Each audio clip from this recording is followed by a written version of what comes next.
Muito boa noite, estamos iniciando mais um Mesa Redonda Futebol Debate e hoje com convidados especialíssimos. Relembrando os velhos tempos, falava com o Osmar Garrafa agora, quando o jogo acabava e a sequência era aqui. Mas a boleirada morre de medo e tal, só vence, o time ganha, aquela coisa toda e tal. Mas o pessoal da velha guarda, que hoje está treinando, está aqui. E duas feras, dois treinadores que a gente tem o maior carinho, maior admiração, estão conosco para a sequência do jogo entre Palmeiras e Chapecoense. É uma alegria muito grande receber Gilson Kleina, da Chapecoense. Prazer te receber aqui, Gilson. Eu que agradeço, pô. Muito bacana poder rever os amigos. Claro, né, trabalhar foi de um confronto difícil, né? As equipes do Roger sempre são muito bem organizadas, né? Mas é um resultado importante para a Chapecoense, até pelo início que nós tivemos em campeonato, resgatar um pouquinho mais a confiança e o espírito, né? Boa noite, Roger Machado. Prazer enorme te receber aqui. Já caiu a ficha do que vocês fizeram lá em La Bombonera. Demora 12 anos para um time brasileiro ganhar na Libertadores do Boca. Em 60 anos, só 5 venceram. Parabéns. Caiu já a ficha, Roger? Obrigado. Boa noite, Flávio. Boa noite a todos. Um prazer de ter te enfrentado, sempre confrontos muito difíceis. A gente sabe que os eventos históricos demoram um pouco mais tempo para que a gente tome ciência de fato, né, de como é difícil eventos como esse, né, mas foi um grande resultado. Então, como atleta não joguei na Bombonera, né, joguei contra o Boca, mas no estádio do Racing, e agora como treinador tive o prazer de lá dentro vencer. Como é que foi? Clima não é mole, né? É como se você estivesse jogando dentro de um vulcão, né? O estádio apertado, né, a torcida tem uma característica muito particular. Quanto mais o adversário impõe seu jogo, mais ele incentiva o time da casa, não desiste nunca até o final, é sempre muito difícil. Ô Roger, você é um cara absolutamente diferenciado, você tem uma filosofia que eu gosto muito, e você fala, é claro que todos nós vamos falar com o Roger, só estão dando um aquecimento aqui, mas você fala muito em gerar um sistema para um time de futebol e não apenas uma montagem de um time. O Palmeiras está caminhando para um sistema de jogo que possa seguir, mesmo depois que você foi embora, ou uma sequência de vida e de trabalho? É o que eu costumo dizer, Flávio, que você montar um time é diferente de você implementar um modelo de jogo. O modelo de jogo, depois dele sistematizado, ele é mais duradouro e ele não se desfaz quando você perde as suas principais peças. E esse é um processo que demanda algum tempo, porque no futebol brasileiro, dificilmente o treinador consegue pegar um trabalho do zero. Você sempre herda uma forma de jogar de outros treinadores, as escolhas de outros treinadores. O início de temporada é importante, justamente porque você inicia a colocar em prática as ideias e os atletas começam a entender com o passar do tempo. O Palmeiras hoje, para mim, já tem uma forma bem característica de jogar, né, que é muito próxima do que eu idealizo, né, mas à medida que o tempo passa e principalmente as sessões de treino, né, mais do que os jogos, né, porque você consegue moldar e formar comportamento de treino para que seja transferido para o jogo. Porque cada jogo tem uma característica diferente, cada adversário impõe a necessidade de você ter um jogo diferente.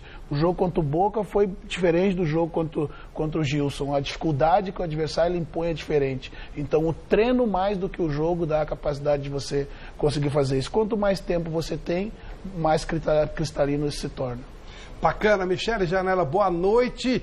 Eu sei que hoje o pessoal vai querer fazer muita pergunta para o Gilson Kleina e para o Roger, não é isso? Com certeza, você que está em casa, boa noite, pode participar, pode mandar um WhatsApp para a gente, super facinho, 994791633, 994791633.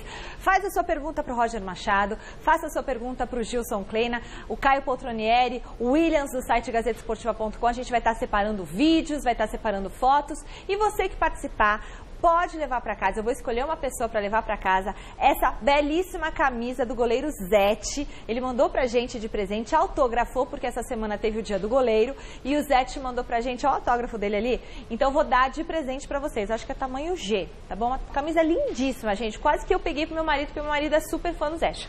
Mas claro que eu vou dar para vocês primeiro, ele é muito baixinho, né? Vamos em frente. Baixinho você, baixinho. Meu marido é bem alto. Não ele parece. Brinca, meu marido é o Celso Cardoso, né? Então... O Flávio Prado é fogo. Qualquer dia eu saio daqui e vou ali dar um tapa nele. Então, Gosta de cantar, brincadeira, viu? Aqui tem sangue italiano, dá mal. E você dá peia, vai ser uma baixaria aqui nesse programa. Bom, gente, então, 994791633, participe com a gente aqui do Mesa Redonda. Essa Mesa Redonda é sua também. Bacana, pessoal. Olha, claro, nosso time está mais que completo, né? Miller, Chico Lang, Alberto Helena Júnior, Vanderlei Nogueira. Vamos pôr a bola para rolar. Na verdade, o ambiente de Palmeiras e Chapecoense, um momento legal para o Palmeiras, que respirou aliviado, está orgulhoso do time depois do feito lá de La Bombonera. Vamos ver como é que foi.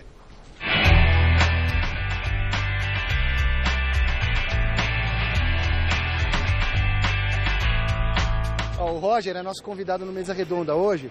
Você quer mandar um recado, fazer algum comentário, uma crítica, um elogio? Fica à vontade.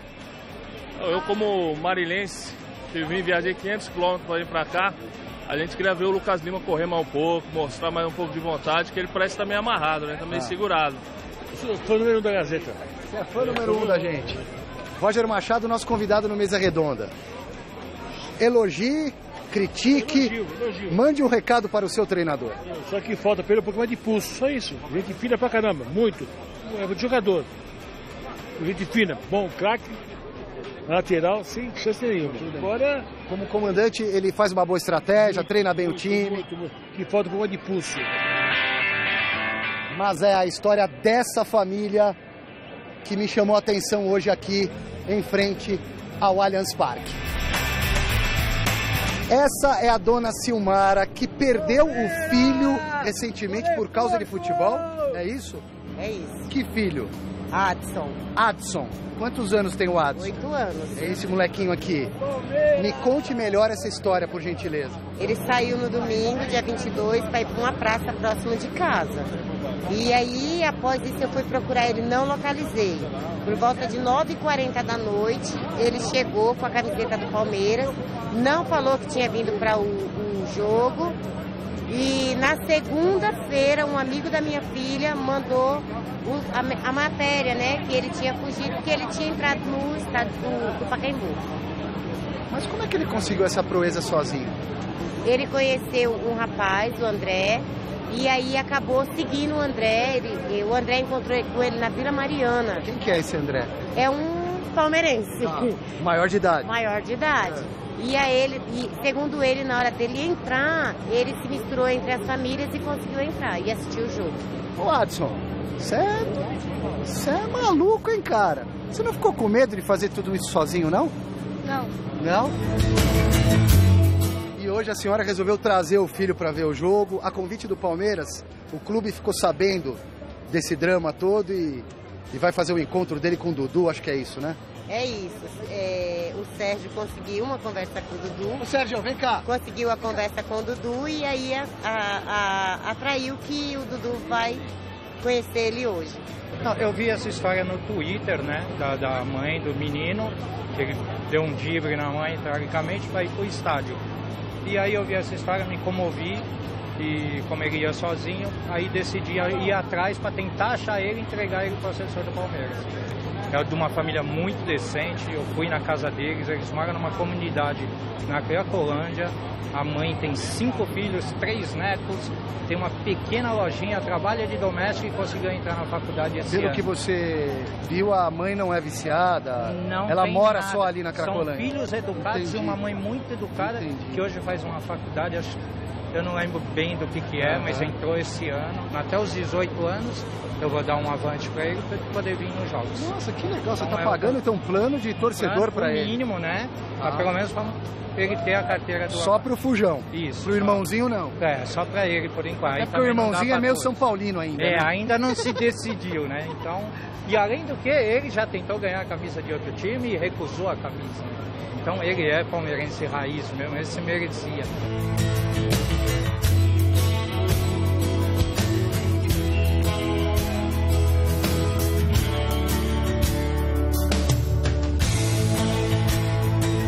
E aí, deu certo? Sim. Como é que foi? Muito da hora? Vocês conversaram com ele? Sim. O que ele falou pra vocês? Ele falou... Não foge mais de casa, moleque. É. não foi isso, né?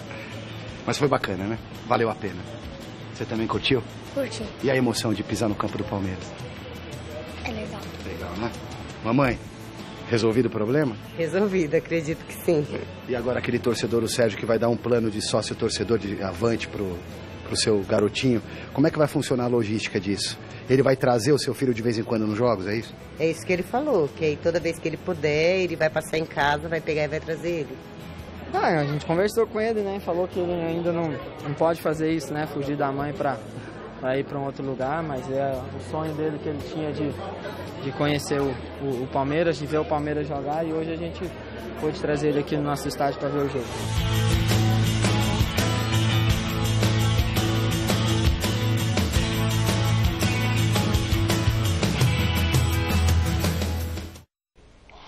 O amor pelo futebol, e o garotinho ficou empolgado.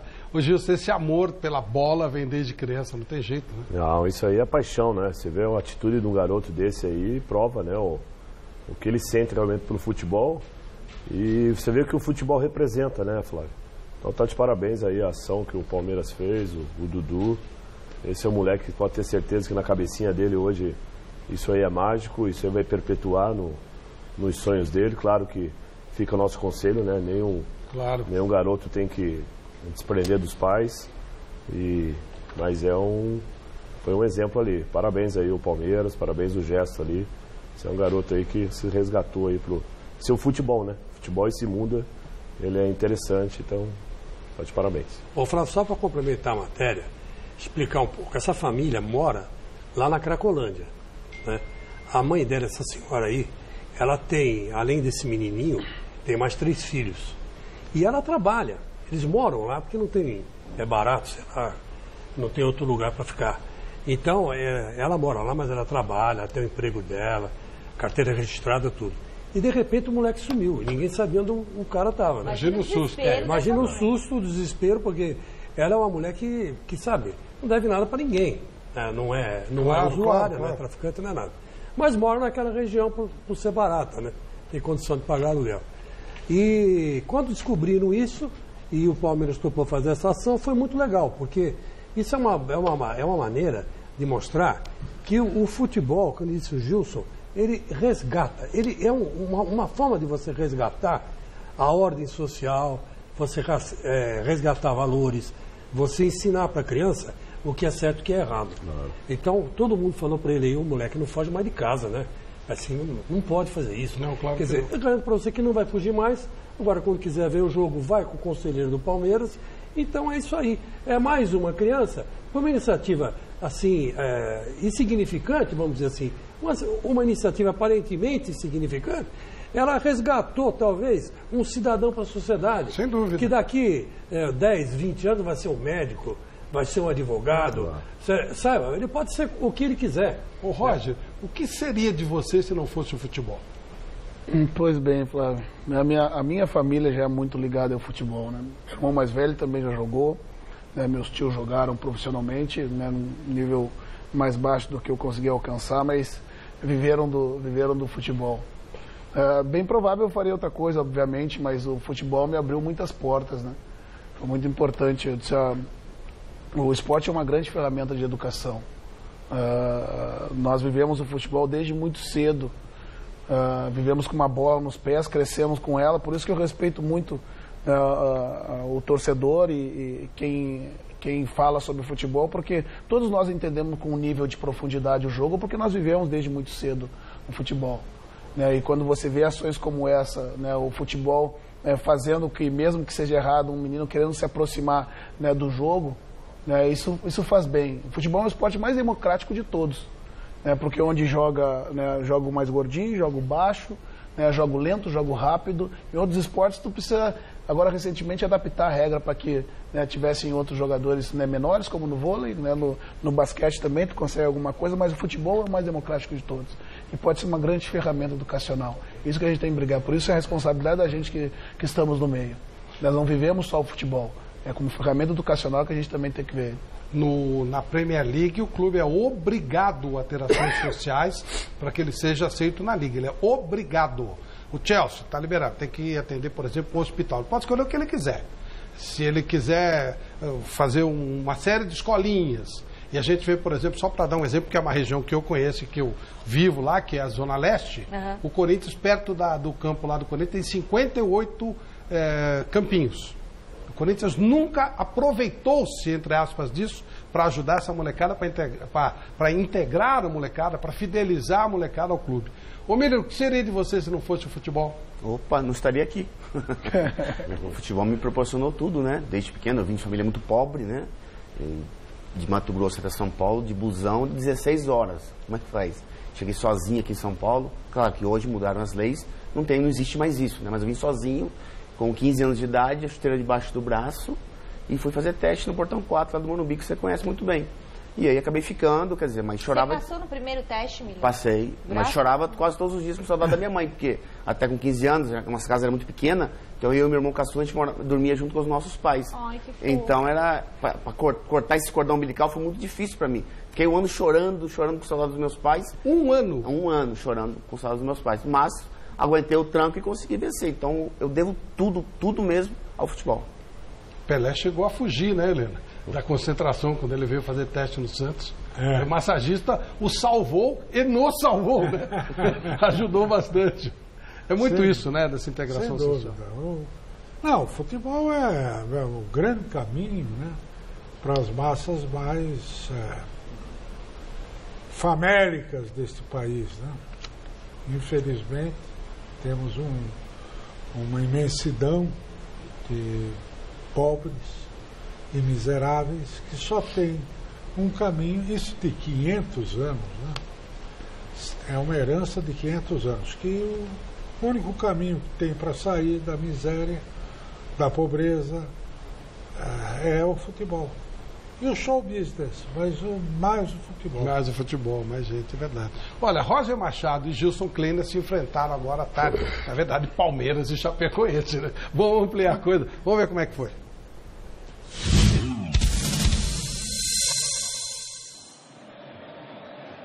Tudo pronto agora e é hora do show para você ligado na Gazeta. Começa aqui no Allianz Parque o duelo alviverde entre Palmeiras e Chapecoense. É a terceira rodada do Brasileirão 2018 e a torcida canta aqui no Allianz. Bola no meio, Felipe Melo tira de cabeça. Lucas Lima tá com ela, colocou no Borja, impedido, não tá valendo. O gol do Borja não vale. Não valeu o gol do Borja. Vem bola na área, Dudu. Faz o levantamento. Subiu o Thiago Martins, Jandrei. Subiu no 16º andar o Thiago Martins. E de cabeça obrigou o Jandrei a fazer boa defesa. Autorizou o árbitro, vem Canteiros, o levantamento no meio da área, o desvio, a bola passa com muito perigo. O Amaral estava por ali.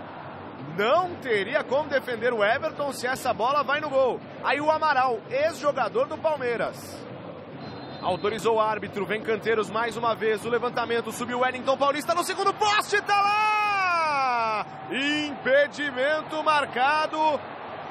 Os jogadores da Chape vão para cima do assistente número 1, o Felipe Costa de Oliveira. O gol está anulado. Felipe Melo vai avançando, segura. Deram espaço para ele, o passe para o Lucas, quebrou a linha, Borja, Moisés pelo alto, chega no Dudu, a condição é legal, dominou o Dudu, Jandrei! Espetacular o Jandrei! Autoriza o árbitro, vem o levantamento do Lucas Lima, subiu o Felipe Melo, tirou a podia, sobra do Borja para fora! Inacreditável a chance que perde o Borja! Dudu. Vai avançando, tocou pro Keno, ele segura. A devolução pro Dudu no fundo, na área tem o Borja, o chute cruzado, Jandrei. Autorizou o árbitro, Dudu. Aí o cruzamento do capitão no meio da área, subiu Borja por cima do gol. Keno. Vem o Palmeiras, Keno, a bola esticada pro Dudu, entrou na área, Dudu de direita, Jandrei. Domina Dudu. No peito, outro cruzamento, tira Bruno Pacheco. Briga Moisés, Thiago Santos, condição legal, saiu o goleiro, a bola tá viva, Jandrei! Tava valendo tudo isso e o Jandrei foi bem demais. Dudu por cima pro Marcos Rocha, a condição é legal, cruzamento, tira a defesa. Ainda o Palmeiras, Keno, deu o drible, o cruzamento, Jandrei! Segura o William, vai no fundo. O cruzamento pro meio da área, subiu, desvio na trave! A sobra, Daverson, segurou, o cruzamento explode na defesa. Ele domina, Apodi na marcação, Dudu trouxe por dentro, fez o cruzamento, de cabeça impedido. O impedimento do Antônio Carlos. Ele fica louco da vida. No último lance da partida, o gol do Palmeiras não vale. E acaba aqui no Allianz Parque, Palmeiras 0, Chapecoense também 0. Ô, Vanderlei, tem alguns momentos do Palmeiras que são legais, né? Que a bola tocando rapidamente. Tem hora que encaixa, né? Deve ser o dedinho do treinador, né? Então, o Palmeiras, hoje não foi um bom resultado do Palmeiras, eu acho. E foi ótimo o resultado pro Gilson e para Chapecoense, como ele disse mesmo, precisava dar uma encaixada no jogo mais ou menos legal para a coisa poder deslanchar para Chapecoense. E para o Palmeiras, depois daquela vitória retumbante em Buenos Aires, a torcida esperava uma vitória dentro da sua casa. E aí eu andei monitorando as redes sociais quando o jogo acabou e ainda fiz esse comentário com você e falei com o Roberto há instantes, dizendo o seguinte: nem chiadeira teve, né? Porque a torcida foi uma crítica, digamos assim, amena, que ainda está curtindo aquela vitória retumbante que aconteceu na Libertadores no meio de semana. Então compreendeu que a coisa não foi legal hoje, ou não foi como eles esperavam e passou. Mas em alguns momentos o Palmeiras encaixa o jogo dele, né? Que é muito bacana. O Roger, eu tenho dito muito que o Palmeiras, ele já fez alguns 15 minutos excepcionais, alguns 20 minutos excepcionais, até um tempo inteiro, viu, o Palmeiras fazer um jogo bacana e depois não consegue manter. E também digo o seguinte: se você faz 15 minutos, você pode fazer 90. É uma questão de tempo. Você está sentindo dessa maneira também esse time diferente, num nível diferente e até oscilações durante os jogos? O processo é exatamente esse, claro. O processo é você aumentar gradativamente a janela de atuação em alto nível e tu estender ela para a maior parte do jogo, né, ou de um tempo para outro e de um jogo para outro. Né. Sempre a gente tendo, né, como forma de análise que, como eu disse anteriormente, cada adversário propõe uma dificuldade diferente. Né. Hoje o jogo contra a Chapecoense, do Gilson, foi muito difícil porque um time muito bem posicionado defensivamente, que atuou com linha de 3 zagueiros, mas com uma linha de 5 jogadores atrás, que tira a possibilidade da amplitude do meu jogo, né, que eu caracterizo bastante, com uma linha de 4 com jogadores com forte pressão na bola, né, e pronto para contra-atacar com 2 alas com muita velocidade. Né, nos momentos que a gente conseguiu organizar as nossas ações defensivas para conseguir jogar as costas da primeira linha defensiva perto dos zagueiros, foi onde a gente conseguiu mais criar.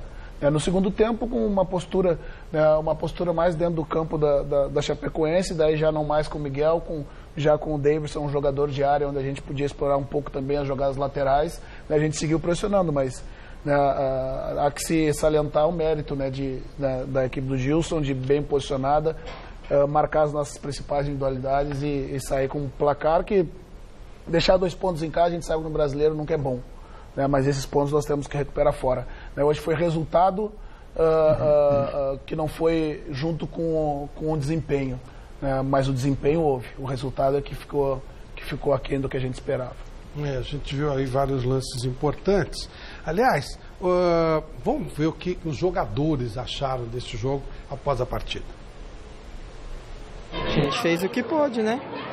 O time entra com 4 volantes, depois bota mais 3 zagueiros, a gente fez o que pôde, fez um gol ainda, né? Legítimo, que anulou. E aí, rodada atrás falaram que estava ajudando, que tinha esquema pra gente. Agora vamos ver essa semana como é que eles vão falar, o que aconteceu, o que quando erra contra a gente todo mundo fala, né? E não adianta o cara ficar falando que é nosso chororô, porque não é. Erra contra a gente dentro do nosso estádio sempre. É revoltante, né, cara? A gente vê que tem ali o Bandeira só pra fazer isso, cara. O cara tá ali pra trabalhar, pra fazer isso e prejudica a gente, né? Acho que eles não fazem isso de maldade, né? Eles fazem porque eles são mal preparados mesmo, não tem como. Erra aqui, erra em outro estádio, erra contra outros times. Não vai mudar nunca isso aqui no nosso campeonato. Eu tinha convicção que eu estava na posição certa ali, que ele estava dando condição para mim, não sei qual era o jogador, não me lembro muito bem. Mas é ruim a gente se planejar a semana inteira e ser prejudicado mais uma vez dentro de casa, cara. Eu sei que a intenção não é ruim, mas o ruim é acabar o jogo e o Bandeira vem falar comigo que ele tem convicção que eu estava na frente, um pé, quase 1 metro, ele falou pra mim, mas acontece, espero que isso não aconteça de novo, né? Porque dentro de casa, a gente martelando o time adversário é bem difícil sair assim. Como repercutiu pra você, né? Na tua cabeça, aquela história do André Sanches chegar a falar que você é o capitão, ganha menos que os outros, colocar o salário dos jogadores ali, dizer... esse tipo de colocação, falar bastante do Palmeiras sendo presidente do Corinthians, e principalmente de você. Eu não sei, eu tô tranquilo, cara. Acho que cada um tem que cuidar do seu time, né? Não fazem isso para tentar provocar, para tentar estabilizar a gente, mas a gente está bem tranquilo. Acho que a gente está fazendo um bom trabalho aqui no Palmeiras, né? A gente tem que preocupar só com o nosso time. Bom, vamos tirar as dúvidas então, né? Tem 3 lances aí, 3 gols foram anulados. Vamos tirar as dúvidas, vamos já, para depois a gente conversar. Michele, prepare aí o seu arsenal. Nossa, a gente tem cada pergunta boa aqui. Ótimo. Cada pergunta boa. Legal, legal. Então vamos lá. Primeiro gol anulado foi o gol do Borja, aos 11 minutos do primeiro tempo. Vamos ver esse lance? Tu marca convictamente, né? O auxiliar marca convictamente o impedimento do Borja. E aí, Chico, tava, né? Tava sim. Tava um passinho pra frente só. Mas tava. Tava, Miriam? Eu tenho minhas dúvidas. Eu acho que ele tava na mesma linha, o Borja. Eu vi esse lance no Sport TV várias vezes e pra mim ele estava na mesma linha. Gilson? Não, isso aí estava impedido. Impedido. Helena? E aí, Helena, tem alguma conclusão? Acho que está na mesma linha. Mesma linha. Roger? Não saberei dizer. Amanhã com a nossa câmera aberta lá, eu vou saber com mais precisão. Com certeza o terceiro lance não estava, mas esse eu tenho minhas dúvidas. Vanderlei? Para mim, impedido. Impedido. Para mim também impedido. Vamos ver agora o gol do Rafael. Do Rafael Thierry, que o juiz anulou aos 27 minutos. Gol da Chapecoense. Essa bola parada. E o Rafael Thierry entra lá por trás e faz o gol. E aí houve a anulação. Vamos ver várias posições. Careca estava mimado, ele metia logo o bandeirão lá. E Careca é bom porque é referência, né? Então fica fácil de pegar lá. Esse aí eu acho que o cara estava atrás. Pô. E aí, Miller? Não, acho que ele estava impedido sim, ele estava um pouco à frente. E o Borja disputou de cabeça com o jogador da Chapecoense, mas quem toca na bola é o jogador da Chapecoense e, consequentemente, o zagueiro já estava bem à frente. Gilson? Não, olhando daqui, o Rafael está em condição irregular. Porque assim, né? Quem quebra sempre um pouquinho a linha, claro que a gente estudando, o Antônio Carlos sempre é o primeiro a entrar. Né? Então, quando eu vi lá, porque a gente tinha até trabalhado uma situação, eu pensei que ele tinha vindo por trás. Eu entendo que é um lance duvidoso, mas olhando aqui, eu acho que o Bandeira acertou. Chico? O meu querido Gilson não me leva não, mas ele estava impedido. Só faltou mas é que, toalha e o sabão. Nessa função, é que aqui nós estamos parando, mas se você ficar na linha do assistente, né? do Palmeiras entra antes. É esse que de repente pode ter dado a dúvida para ele, né? E aí, claro que depois ele... eu acho que quem anula não é o assistente, eu acho que é o de trás. E aí, Helena? Ele leva 10 segundos para levantar ali. Pedido? Pedido?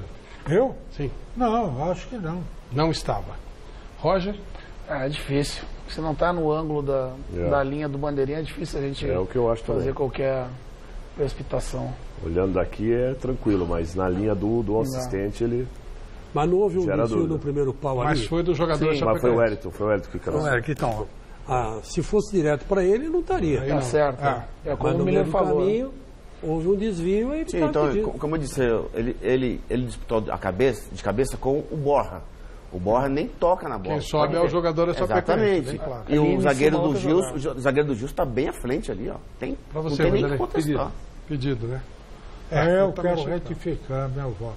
Sim, pedido. Porque se foi o jogador do Chapecoense... Foi o primeiro pau, tá vendo aí? Se fosse direto para ele, tudo bem. Vamos então para o terceiro lance, o lance do gol do Antônio Carlos, né? Que foi no último minuto. E aí, esse é um lance bem difícil, mas vai ter um ângulo lateral. E detalhe, é a perna do zagueiro da Chapecoense, perna direita, que dá condição ao Daverson. Vamos ver pelo outro ângulo? Sempre o carequinha, hein? Não parece mesmo. Aí depois, quando você tem a tomada desse ângulo aí, reparem a perna do jogador da Chapecoense. Vamos ver de novo o lance para a gente poder ter uma definição melhor. É muito detalhe, é muito pequenininha a diferença, mas é uma perna, aquela história de uma perna. Ele parece que ele chega livre, mas aí vamos ver de novo. Atenção na perna direita do jogador da Chapecoense quando a bola chega. Quando a bola parte, né? Aí, ó. É aquela perninha ali que já ficou para trás. Deixou. Miller. Então, como o Gilson disse, né? O lance é muito rápido, muito difícil para o Bandeira. Só que nesse lance aí, o jogador do Palmeiras estava em condição de jogo. Mesma linha. Estava até um pouquinho à frente. Gilson. Volto a dizer, eu acho que era muito difícil para o assistente. Claro que foi bom para nós, né? Mas, na verdade, dá para ver que ele teve condição. Mas ali, se eu estou no lugar do Bandeira, eu acho que eu dou impedimento também. Porque é um lance muito rápido, a defesa está saindo, o Antônio está um pouquinho, faz a movimentação. A perna direita ficou um pouquinho atrás. Você analisar um contexto rapidinho, olhar um pé só, é difícil para o assistente, né? Chico? Eu achei que o gol valeu. O gol valeu. Agora, quem é esse seu zagueiro que sai correndo aí? Parece o The Flash, hein? Precisa botar ele em outro esporte, porque eu vou te contar uma coisa, o cara foi rápido, hein, cara? Tá louco, meu? Helena. Pediu o impedimento? Deixa parecer que o adversário estava em impedimento, mas não estava. Eu acho que é aquela velha história, dúvida pro réu. Então é um lance tão complicado que o bandeirinha não podia levantar a bandeira. Roger? Então, vendo na nossa câmera lá de cima, deu para perceber que pelo menos a perna não dava condição ao nosso jogador. Mas nós estamos aqui entre 6 e já revimos... Gera dúvida. Já revimos 4 vezes. E é muito rápido. Tem coisas que o bandeirinha não tem como perceber do momento ali. Por isso que a gente fala da questão do árbitro de vídeo. Ao invés de colocar o árbitro de vídeo, se coloca mais árbitros do jogo que acabam confundindo mais ainda a arbitragem. Mas o árbitro de vídeo, ele só custa o árbitro de vídeo. Trazendo mais gente, tem mais passagens de avião, tem mais diária, né? Aí sobra mais, né? Gente, olha quem dirige a CBF, né? Nos últimos tempos, Ricardo Teixeira, Marim, Marco Polo Del Nero. Então tem que botar bastante gente mesmo. Vamos viajar. Como é que é aquela empresa lá que é exclusiva, Vanderlei, lá das passagens? Uma agência. Walter alguma coisa. Vamos ver, se puder por 10, vamos para 10. 15. Eu lembrei de você essa semana, porque parece que a FIFA baniu, né? Baniu. E aqui o pessoal, como é que é a polícia aqui do Brasil, hein? Vocês têm documentação para fazer, para tomar vergonha na cara, né? Polícia Brasileira, Polícia Federal, então vamos fazer alguma coisa, né? Agora, Flávio, um detalhe sobre a partida. Eu acho que o ataque do Roger, a dinâmica de jogo foi muito legal. O Palmeiras jogou muito bem, né? Envolveu a defesa do Gilson, bem postado. Acho que o goleiro foi o principal, a primadona da festa. Mas no lance do Dudu, a queima-roupa e do Borja, não pode perder um gol desse, né, Roger? Chutou em cima do goleiro, bate cruzado do Dudu e o Borja, chapeia a bola. Ele bateu com a parte de fora do pé direito, quer dizer, ele dificultou para ele mesmo o chute. E outro, estamos falando de um lance que ele está dentro do gol praticamente. Não estamos falando do lance que está fora da área. Então acho que o Palmeiras poderia, acho que falta de incompetência dos seus atacantes, por isso que não venceu a partida. Eu acho que poderia ter vencido por conta disso, porque criou jogadas de gol, sim, né? Mas nessas duas ocasiões, esses dois lances especificamente, eu acho que faltou competência do Dudu, que estou em cima do goleiro da Chapecoense, e do Borja, que chutou errado, se ele chapeia a bola, com certeza ele faria o gol.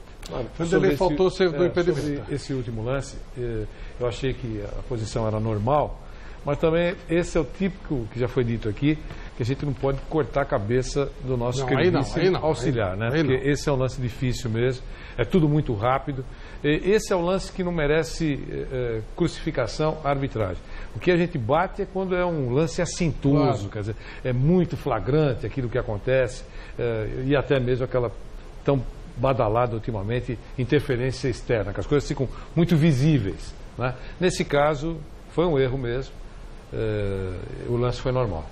Michele, vamos começar os questionamentos a Roger Machado e Gilson Kleina? Vamos sim, Flávio Prado. Bom, vou começar aqui com a primeira pergunta que eu tenho para o Roger Machado. Como o Palmeiras empatou, diz o Bruno aqui, como o Palmeiras empatou com a Chapecoense no Allianz hoje, sugiro explorar com o Roger o fato do time ter melhor aproveitamento como visitante do que dentro de casa, sob o seu comando, Roger. Por que você acha que isso vem acontecendo? Para brigar pelo título brasileiro, você entende que precisa melhorar significativamente a performance como mandante? Então tem que ter um bom aproveitamento, tanto jogando em casa quanto fora. Nos últimos títulos, as equipes campeãs tiveram aproveitamentos altos fora de casa. Você tem que ter 40%, 50% de aproveitamento fora de casa, e pelo menos 80% dos jogos jogados dentro dos seus domínios, porque não se vence só o campeonato vencendo só em casa. E o fato de talvez nesse início de ano a gente vem tendo bom aproveitamento fora de casa, se dá muito na postura dos adversários, adversário que nós enfrentamos. Os adversários sabem que nós temos uma equipe bastante ofensiva, faz um jogo de forma mais reativa, tirando os espaços dos jogadores com talento. Jogando fora as equipes dentro dos seus domínios, vão nos dar mais espaço, vão tentar propor um pouco o jogo, até pela pressão do seu torcedor que é exercida no seu estádio, que não vai permitir muitas vezes que você faça um jogo reativo dentro da sua própria casa. Isso nos dá mais oportunidade de ter a bola e contra-atacar ou fazer um jogo de posse com um pouco mais espaço dentro do campo adversário. Tá certo. Ô Roger, eu tenho que fazer um meia-culpa com o Roger, viu? Essa semana aqui no Gazeta Esportiva, nosso programa que a gente tem, eu fiz um prognóstico meio lamentável. Eu falei que o Palmeiras tinha 99,9%, 999 de perder do Boca, lá no estado do Boca. E você botou o time em campo de uma maneira surpreendente e calou o Boca, a Bomboneira e eu também. A sua boca. A minha boca. Calou a minha boca. Então eu quero te dar os parabéns, foi uma vitória realmente significativa, uma vitória histórica, né? Como poucas. E você, como jogador, conquistou várias, eu sei, jogando pelo Grêmio, mas essa garotada do Palmeiras estava precisando disso, talvez para ter um incentivo maior. Então, tem que fazer essa meia-culpa com você, porque a minha consciência pesou, né? Eu falei assim, caramba, esses caras vão levar um cacete. E era aniversário dele, presente de aniversário. Foi presente de aniversário. É que você sabe como é que é. Foi metade coração, metade razão, o Boca jogar lá com o Boca é difícil. O Flávio Prado, por exemplo, vou contar uma história para você rapidinha. Quando o Corinthians foi jogar lá e ganhou a Libertadores, houve um empate, o gol do Romarinho, ele saiu daqui para torcer a favor do Boca. Não, eu fui lá torcer para o meu amigo Tite. E aí, o que aconteceu? Ele chegou lá, quebrou a cara porque o Romarinho foi lá e fez o gol. Deu aquele empate. Foi o máximo que o Corinthians conseguiu. Então você foi lá, fez um belo jogo, admito. O gol do Lucas Lima foi um dos gols mais bonitos que eu vi um time brasileiro fazer num argentino. E isso aí, como brasileiro, me encheu de orgulho. Porque eu, sinceramente, quero que os argentinos se danem, para não falar outra coisa, né? E foi uma vitória muito legal. Então, uma vitória de gaúcho da fronteira, né? O que significou para o seu trabalho essa vitória? Porque a gente sabe como é o Palmeiras. O Palmeiras é bem efervescente. Então, Flávio, aqui, a bem da verdade, não estava tudo errado antes da vitória e nem tampouco está tudo certo, completamente certo, pela gente ter vencido na Bomboneira. Eu acho que essa amostragem nos dá uma amostragem até que ponto nós podemos fazer um jogo desse nível. com esse nível de atuação, com esse nível de maturidade, jogando fora de casa, com um adversário tradicionalíssimo, né, e que o retrospecto indicava, né, não só para o Palmeiras, né, mas que outros times historicamente sempre foram lá e se deram mal jogando na Argentina, né, porque é sempre muito difícil, né, mas fazer um jogo como esse nos dá a convicção e a certeza, né, de que as coisas estão no caminho certo, né, que se precisa de tempo para que se consolide muita coisa, mas que não só a vitória é a classificação antecipada, né? Nós somos o primeiro time a classificar brasileiro na Libertadores, jogando com autoridade fora de casa, né? Não tenho dúvida, é um refresco, né? Um pouco mais de tranquilidade para que a gente consiga continuar trabalhando. Foi o cartão de visita do Palmeiras para dizer, olha, estamos no páreo, vamos lutar pelo título. Desde o começo, né? Desde o começo. O Palmeiras é um dos favoritos. Né? Não, mas foi uma Boca também é. Boca também é. Ela pode ser um marco, Se bem que o Boca pode ser eliminado já na próxima rodada. Pois não, Vanderlei? Convencionou-se falar que é uma alegria para o técnico, né? Olhar para o banco e não chorar. Se existe um técnico no Brasil que olha para o banco e não chora, é o Roger, né? Alguns técnicos olham para o banco, meu Deus, deixa do jeito que está, fica todo mundo sentado aí e está tudo bem. Não é todo mundo que tem uma fartura assim, de jogadores importantes, alguns que estão no banco poderiam ser titulares de outras equipes no Brasil. Então, Roger, eu tenho uma pergunta para fazer para você. Jogador do seu grupo, por exemplo, tem que falar do seu grupo, ganha posição no treino, você tem na cabeça o seu time titular e você só usa aqueles jogadores quando você entende que tem que fazer uma mudança, alguma coisa assim. Mas ganha posição no treino ou não? Óbvio que ganha. Eu tenho como parâmetro o meu dia a dia, o dia a dia do atleta. Agora, a gente sabe também como atleta, né, Milho? A gente sabe que tem um jogador de treino e tem um jogador de jogo também. Tem isso aí, né? Que por vezes o treino não gera tanto estímulo para ele, né, Gilson? Não gera tanto quanto o jogo. Né? E por vezes, se você também se deixar só se levar pelo treino do atleta... É leão de treino, né? Que chama. Eu digo até o inverso, existe um leão de treino, né? Que daí no jogo também não corresponde, e existe aquele que o treino não gera tanto estímulo para ele quanto o desafio do jogo. Né? Então, essa sensibilidade a gente tem que ter, mas eu parto do parâmetro do treino. Né? E como eu tenho um grupo com muita qualidade, eu preciso deixar aberto, né, essa concorrência, né, entre os atletas. Senão perde estímulo. Né? Senão eles perdem o estímulo e quando eu precisar deles, eles vão estar treinando no nível abaixo e a chance deles não conseguirem reproduzir, né, o seu jogo é maior. Então eu tenho que partir de algum lugar. E esse primeiro princípio é o treinamento dia a dia. Mas como que você consegue manter o estímulo entre eles e não gerar uma... Talvez uma rivalidade. Né? Uma rivalidade. Como que você lida com esse elenco de superestrelas e administra justamente esse grupo? Aí é a gestão e a sensibilidade de quem esteve dentro do vestiário, do lado de dentro do grupo, né, e hoje está pelo lado de fora, entende como é que o atleta se comporta, sabe como é que ele responde a determinados momentos, fazer a gestão do meu grupo de talentos. Saber que eu preciso oportunizar a chance para eles quando possível, né, porque o atleta ele é muito sensível e observador. Se eu me comporto de uma forma com determinados jogadores e não me comporto de outra, relevando alguma coisa que alguém com mais prestígio ou o craque do time faz, está todo mundo observando. Né? É como se fosse uma família. Né, se o filho mais novo faz uma malcriação, né, e o pai não chama atenção, depois o filho mais velho também vai sentindo o direito de fazer. Né? Então, essa é a gestão, e para mim é prazeroso isso, né, Gilson? Né? Porque a gente está lidando com seres humanos. Eu costumo dizer que nenhum deles chega com seus problemas, tira a mochila dos problemas, deixa no armário e vai trabalhar. É a parte mais difícil do trabalho ou não? Talvez seja mais difícil, mas é a mais prazerosa. Eu costumo dizer que a minha sala ela deve ser a primeira quando eu chego, que os atletas têm acesso no vestiário. Porque é pelo bom dia que eu conheço como é que eles estão chegando. Pelo bom dia, se eu sei se a dura que eu dei nele no jogo ou na véspera no treino, para ver se ele ainda está de cara virada comigo, se eu vou precisar intervir em algum momento, ou se ele vai precisar de um carinho, porque ele por vezes teve um problema em casa, né, e não está conseguindo, né, resolver isso, e a gente pode dar uma ajuda para ele. Essa é uma parte muito gostosa do trabalho. Ô Gilson, você fez um sinal quando estava falando desse tema? Não, porque assim, Flávio, a gente costuma dizer que no futebol brasileiro é cultural o treinador se mandar embora.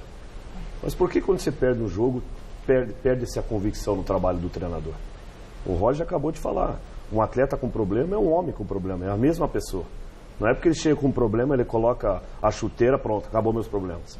Outra situação que eu entendo que vocês fazem, que é segurar uma audiência, claro que aqui é uma qualidade. Agora, ele chega a fazer um julgamento hoje do treinador que ele chega a ser desumano. É verdade. Você tem um resultado ruim, é colocado torcedor para julgar o nosso trabalho. Quer dizer, o torcedor vai falar pela paixão, ele vai falar pela emoção. Quer dizer, nós estamos no dia a dia. Quando eu faço uma opção de um Canteiros, que eu preciso fazer um jogo agrupado, porque o Canteiros necessita dessa característica. Né? Vamos falar então, para ter um entendimento maior, o Roger tem o Lucas e o Guerra, são características diferentes. Mas às vezes para o torcedor, como é que dá para fazer jogar junto? Mas não é, tem que ter um encaixe da situação. Às vezes o atleta não passou bem, às vezes você tem uma sequência, e aí vai perdendo o quê? Vai perdendo a convicção do trabalho. É uma coisa que tinha que acontecer no futebol brasileiro, é que você faça uma análise por temporada. Aí você pode realmente ver onde que você oscilou, onde que você cresceu, porque a pressão ela começa a ser tão aumentada que, claro que o atleta lê, claro que os familiares leem, claro que todo mundo entra em contato. Eu tive um episódio comigo, Roger, que eu tinha um atacante que ele fazia muito bem a função tática, que o empresário dele falou assim, se você jogar contra o Corinthians, não marque, tente fazer o gol, pense em você. Pô, quer dizer, você trabalha e daí tem pessoas tendo os interesses. E sorte que o atleta era tão fiel que falou, Kleina, olha o que aconteceu comigo. Eu falei, cara, então a gente... claro que eu estou defendendo a classe. Mas é uma coisa coisa que a gente também tem que ter mais convicção. Quer dizer, pô, acabou do Chico falar aqui, foi épico a vitória do Palmeiras. O Palmeiras faz um jogo que, se não foi um dos melhores, foi o melhor do ano. Aí eu penso pro lado da Chapecoense. Foi épico também para como vem o Palmeiras, como vai a Chapecoense enfrentar uma equipe super fortalecida pelo resultado desse. Aí aconteceu um empate, dá para ver o volume do Palmeiras. Nós tivemos uma proposta, essa era a nossa proposta, porque eu entendo que a movimentação e os atacantes que o Palmeiras tem hoje é uma que chama muita atenção pela qualidade, pelo posicionamento, pela rotatividade, pela movimentação, pelo trabalho que o Roger faz de desprender uma hora um volante, a chegada sempre 2, 3 para o lado da bola. Então não é porque os resultados não vêm que as coisas estão erradas. Então a gente precisa também do apoio da opinião pública. Claro. O Roger, o Muricy aqui mesmo falou alguma coisa parecida com o que disse o Gilson, e eu quero a sua opinião sobre isso. O Muricy disse assim, o treinador no Brasil, ele não comemora a vitória, ele respira aliviado. Pronto. Depois da vitória em La Bombonera, épica vitória que todos nós dissemos, você se sentiu mais feliz ou mais aliviado? A gente costuma permanecer sempre num stand state, né? Porque não dá para ficar triste em demasia com o resultado ruim e nem ter eufórico com a vitória, porque na quarta-feira ou no domingo tem um outro compromisso e a gente sabe como funcionam as questões das pressões externas. E eu tenho certeza que hoje, em função do resultado de empate, talvez, né, o comentário já possa ser que o Boca já não era tão bom assim, e que o grupo que o Palmeiras pegou na Libertadores já não era tão forte, né, e que o parâmetro passa a ser sempre o jogo seguinte. Sempre o jogo seguinte. Então é tentar gerenciar isso da melhor forma possível e entender que, como o Gilson disse, né, que o trabalho fosse avaliado pela temporada. A gente costuma dizer no nosso meio, né, que a virtude que é atribuída na tua chegada, ela se transforma em defeito na tua saída.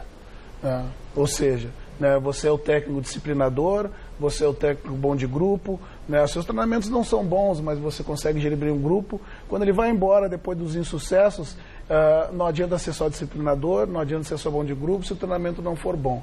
E da mesma forma ao contrário, né, rotularam-se e colocaram dois polos, os disciplinadores e bons de grupos e os estudiosos e jovens.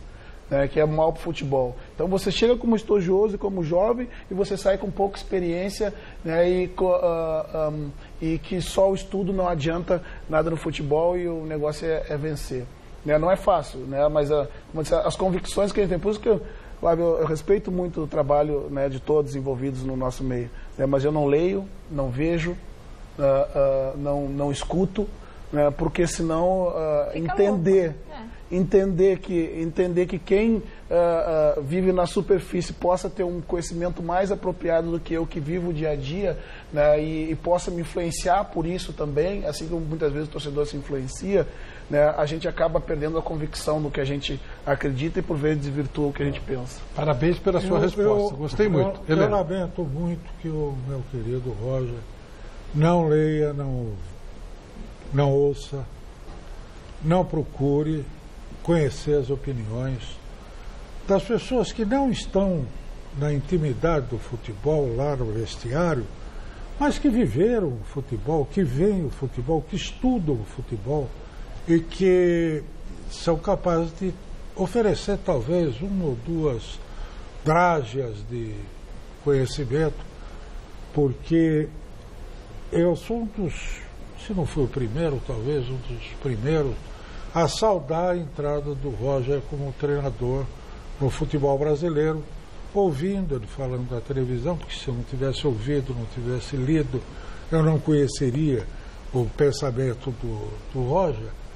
E saudei muito, tinha uma grande esperança de que ele pudesse acrescentar algo de novo, ou pelo menos algo de eterno no futebol, porque o que seria novo já foi feito há muito tempo. Por exemplo, você nasceu em que ano? 75? 1975. 74? 75. 1975 foi o ano em que o Rubens Minelli, meu grande amigo, querido amigo, e grande treinador, ele fez essa mudança que virou uma praga no futebol brasileiro, que é a inversão do trio de meio de campo. Antes era um volante e dois meias. Ele passou a ter dois volantes e um meia. Os dois volantes eram o Caçapava e o Falcão. Antes, naquele mesmo ano, em 75, o Minelli, o Internacional foi campeão gaúcho, invicto, um futebol magnífico, jogando com um volante, que era o Falcão, o Escurinho, que era o meia ponta e lança. Eu quero falar de esquema, não quero falar de... Mas, Helena, aí é que tá. Pera, deixa eu concluir. Você acha que todo mundo fala o que você fala? Não. Não, né? Sim. Por isso que eu acho que ele faz bem de não ler. E Carpegiani com o meio armador. Quando chegou no Campeonato Brasileiro, o que ele fez? Ele inverteu. Ele botou os dois, ele promoveu o Caçapava, o Falcão e o Carpegiani como o armador. E dizia o seguinte, para mim sempre disse, assim, mas quando eu condenava por ele inventar os dois zagueiros, os dois volantes, disse, mas um volante era o Falcão, meu. Era o Falcão. Quer dizer, um volante inigualável. Hoje a gente vive essa praga maldita dos dois volantes, porque um treinador como o Roger... Você ia no treino e assistiu o treino, não é que a gente tem que acelerar. Sim. Eu fiquei calado para poder fazer uma observação um pouquinho mais profunda, porque já que o Roger não lê a gente... Não, mas ele precisa explicar para ele. Deixa 99% é circo. Roger, essa praga dos dois volantes, vocês não tiveram a informação, o Kleina também, porque está com 50, também não viu diferente. Vocês só viram isso. E vocês repetem isso sem parar. Embora no resto do mundo os caras estejam fazendo coisas diferentes. Coisas novas que são mais antigas. Como jogar até sem nenhum volante, como faz o Guardiola, fez ontem. Sem nenhum volante. Aliás, ontem jogou Fernandinho. Mas antes, com De Bruyne, o Davi Silva e o Gundogan. Então eu acho que vocês precisavam ouvir um pouquinho mais, sabe? Ler um pouquinho mais. Sim, mas lê você. 99% é circo. Eu acho que ele faz bem de não ler. Eu, Flávio, eu acompanho muito pouco da minha rede social. Se não se informar, vai ficar eternamente atrasado. Não, se informar certo. Uma questão, não é ler, uma questão o cara não pode participar do circo. Uma questão é se informar. Mas, Helena, informação a gente consegue em qualquer lugar. Eu me informo com meus pares. No curso da CBF agora em dezembro. Mas eles não sabem nada. A verdade é que eles não sabem. Olha aqui, o Flavinho é testemunha. Eu vivo fazendo a seguinte pergunta para tudo quanto é treinador. Pergunta por Há 2000 anos, o que é o quadrado mágico? Helena, não dá pra gente entrar nisso. Vamos para a pergunta. Vamos, Flávio Prado, olha, o Luca Andreotti fala o seguinte, justamente questionando essa questão da pressão que você fala que vive e respira no próximo jogo, assim como o Gilson Kleina, para os dois responderem. A pressão. O que vocês fazem para aliviar a pressão quando vocês chegam em casa? Vocês leem um livro, vocês dormem, tomam remédio, namora a esposa? O que faz para aliviar essa pressão e não ter um ataque do coração? Não, eu normalmente, né, que não tenho um estado ruim, claro que a gente vai para casa, porque a gente tem que estar hoje... a gente tem que se reservar, né? Porque eu não posso rir, senão eu vou começar a tossir, Chico, mas às vezes você está num momento tão ruim, você está no shopping, está tomando refrigerante, o cara fala assim, mas tem vodka ali dentro. Entendeu? Então, eu acho que a gente vai para casa, tem uma equipe que a gente troca informação, eu acho que é importante saber, a gente fazer a nossa análise, mas, claro, reza, você do lado da família, claro, sem sombra de dúvida. E o Roger? Hoje começou a minha oração às 4 e terminou às 6. E o Roger, faz o quê, Roger? E o Roger? Tentar ver algum outro programa, ver um filme, tentar ler um livro, tentar por algum momento esquecer o jogo. Né? Por mais que no outro dia tu vai analisar o jogo, tudo que aconteceu. O importante é não ficar, senão a gente fica 24 horas só pensando no jogo, e também não é saudável. E eu sei que você é um super paizão, muito presente na vida das suas duas filhas. A Camila, sua esposa, já contou uma vez numa entrevista que você tenta fazer pelo menos uma refeição em família, com todo mundo. Vocês acordam às 6 da manhã, aí você prepara o café da manhã da família, das meninas, e você as leva para a escola. Então, fala um pouquinho desse seu dia a dia com as suas filhas, com a sua esposa. Vocês já estão há 20 anos casados, gente? Olha que bem. Bastante tempo já. Eu tento manter essa unidade familiar nesse turbilhão que a gente vive. Quando, claro, estamos em Porto Alegre, né, porque as meninas estão morando lá nesse momento. Ano passado eu levei para Minas e em agosto tive que transferir escola, tudo de novo, e não foi legal. Então, essa é uma maldição, né?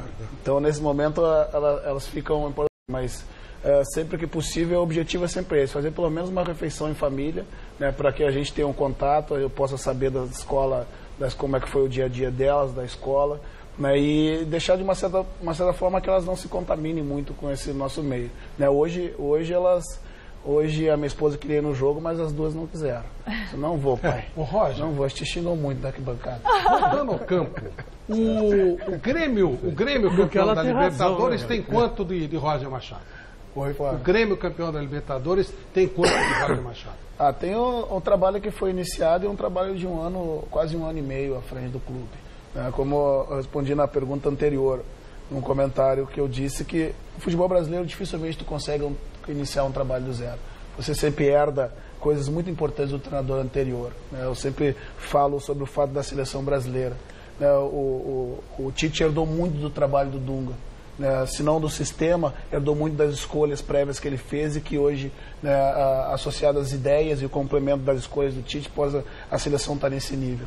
Então, o que ficou iniciado foi que, diferente da história do clube, a gente conseguiu formular uma equipe com a característica dos jogadores, que tivesse mais a bola, pudesse jogar em cima de toque e aproximação, muitas vezes sem um centroavante fixo, jogando com o Luan à frente, muito mais pelo contexto daquele momento, não pela ideia do treinador, porque olhando o que a gente tinha naquele momento, foi que as peças se encaixaram daquela forma. Claro, o Renato chegou, botou a sua capacidade, do seu trabalho dentro do seu estilo, e teve um andamento que culminou com o título, com o mérito né, do Renato também. Quais são os seus técnicos de inspiração? Então, agora o Bodão estava falando, né, dos treinadores mais antigos. Sabe o que eu sinto falta? É justamente de poder ter conversado com esses treinadores todos que fizeram a história do futebol brasileiro, e é uma pena que a gente escreve muito pouco sobre isso. Né? Quando alguém que trabalhou com o Minelli, trabalhou com o seu Froner, trabalhou com os treinadores mais antigos, me diz como é que eles pensavam o jogo. Né? Como é que foi aquele time, né, que o senhor ganhou, né, como é que se comportava aquelas peças? Porque a gente não escreve. A gente não escreve. Todas as culturas futebolísticas vieram e beberam da nossa água. Né? Levaram e adaptaram o seu jogo para a sua cultura. Né? E hoje, né, como eu disse, eu não vejo a necessidade de a gente estar olhando para fora. Né? Eu acho que a gente tem que olhar para dentro, né, e para o passado. Mas sabe o que acontece? É o que está acontecendo lá fora. É um reflexo do nosso passado. Perfeito, perfeito. Então, se você olhar hoje, perfeito, lá fora, olhar a Inglaterra, o futebol inglês, o futebol espanhol, você está vendo o futebol brasileiro não tenho dúvida. 20, 30 anos atrás. Não tenho dúvida disso. Principalmente os pontas, né? Concordo. Os lados do campo. Mas quando você fala da linha, então é nesse ponto que eu achei legal, interessante uma coisa. Quando você fala da linha, eu vejo que o segredo não é só a linha, mas a movimentação da linha, e por isso que o Lucas Lima fez o gol, porque muitas vezes eu critiquei ele aqui, porque ele estava marcando o Felipe Melo, marcando o outro volante teu lá, que você coloca lá o Thiago, porque ele se movimentava, sempre que se movimenta na direção errada, que é um adversário marca dois. E ele fez o gol contra o Boca como? Ele estava lá perto do atacante. Então acho que você tem falado com ele sobre isso, ele se movimentar para perto do atacante, não para perto do volante seu.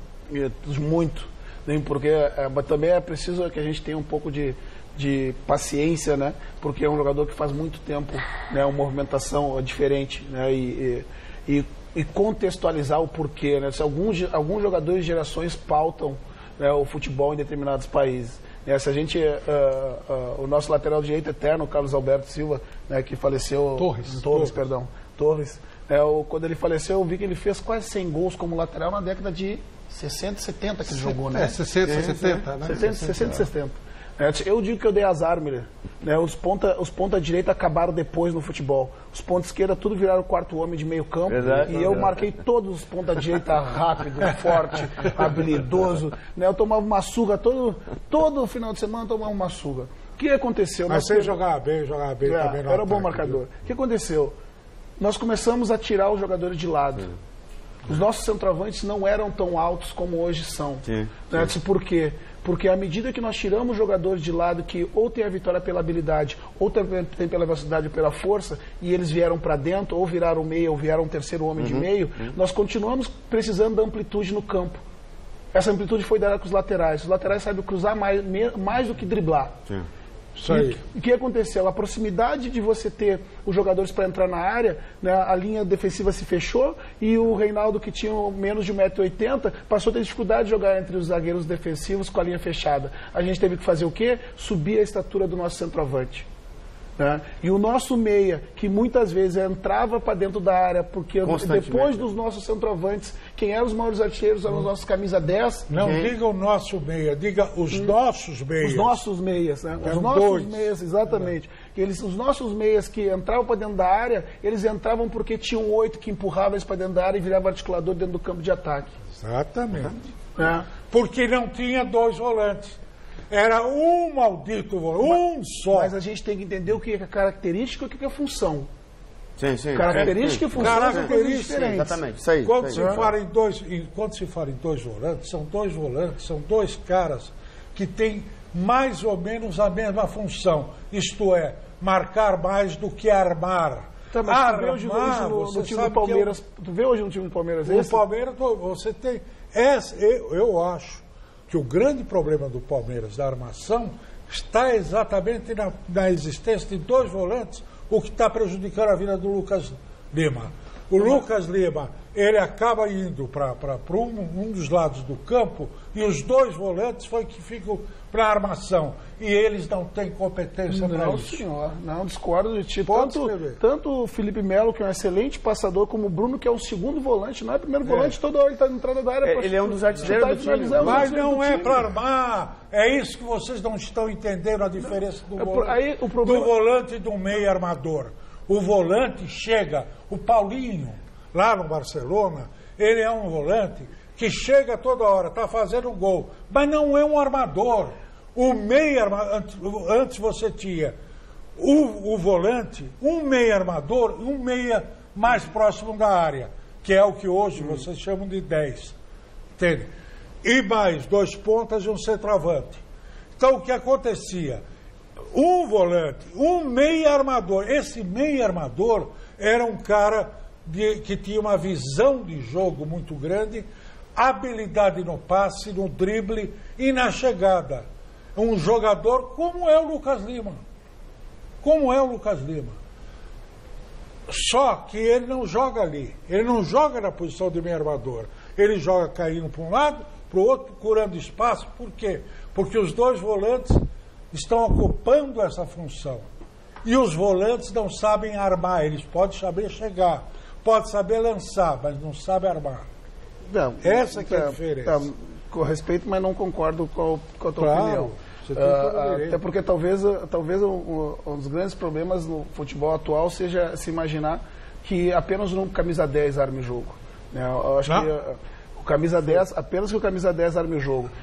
A partir do momento quando as numerações começaram a ser diferentes, isso embaralhou muito. Aí é preciso explicar também. Eu tenho uma questão. Desculpa. Não vai dar, Helena. Não tem jeito. Não, infelizmente. Não tem jeito. A gente tem pergunta do nosso telespectador. A gente arma um almoço entre vocês que não tem jeito. Pelo amor de Deus. Querendo saber a mesma pergunta do Luiz Henrique Maia de Itaquera, Zona Leste. Ah, não. Esse aqui é pro Kleina. Depois ele faz. Pergunta da torcedora palmeirense Mirim, Ana Luísa, pro técnico Roger Machado. Pode pôr, João? Dá pra colocar? Tem que ser primeiro a do Kleina? Tá ok, pode pôr. Oi, Roger. Porque o Lucas caiu de produção. Foi o pai dela que mandou. Vai, Palmeiras. Tudo bem que o pai estava sofrendo. Você é pergunta do papai, né? Por que o Lucas Lima caiu de produção, Roger Machado? É que o Lucas é um jogador que gosta de ter bastante a bola para jogar. E por vezes, quando se pega defesas muito fechadas, que existe pouco espaço às costas da linha para jogar, ou que se individualiza uma marcação, é mais confortável para o jogador que tem o talento de ter a bola próxima do pé para articular o jogo de frente, ele vir um pouco mais atrás para pegar essa bola. Porém, automaticamente, quando ele vem atrás na zona dos volantes para pegar essa bola, falta um jogador à frente da bola.